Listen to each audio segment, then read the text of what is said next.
you have a leg up when it comes to entering the workforce because you're athletes, you're competitors, which means you like to win, right? That's what it's all about. And when you get into the workforce, when you're attempting to get into the workforce, it is a competition. The opponent, the other applicants. So the question is, how do you distinguish yourselves? How do you go after that job that you want? What is your goal? How do you set different goals for yourselves and accomplish them? And obviously when it's on the athletic field, it's putting those skills that you've learned into use on the field, on the court. Well, today is about what are those skills that you can use when you move out into the workforce. When I'm approached oftentimes by young people who want to get into medicine or other careers and are looking for advice, and I always look for what they're passionate about. It's not a lot about, being brilliant.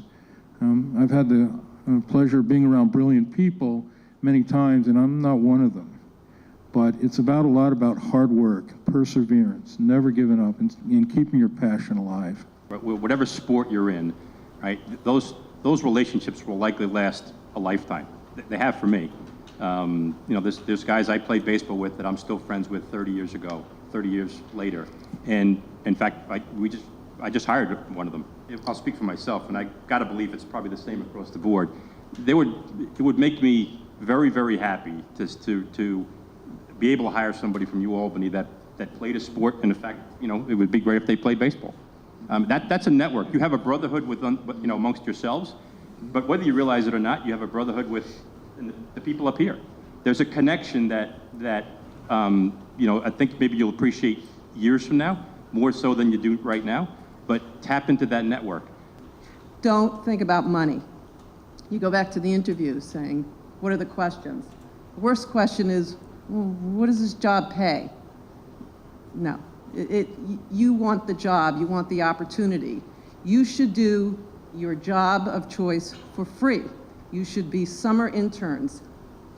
I only hire people with work experience, and it doesn't mean paid work experience, but someone where I see they've gone to internships during the summer.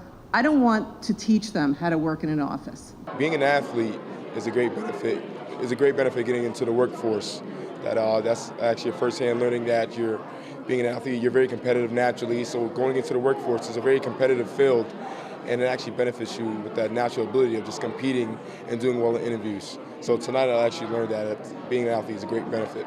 As the further removed you get, you realize you actually have something to give back to the students who are there. So I think that for the first time I really felt kind of that I had a responsibility and that I had the opportunity to act on that responsibility. Besides just writing a check and giving money, you can actually help in many other ways.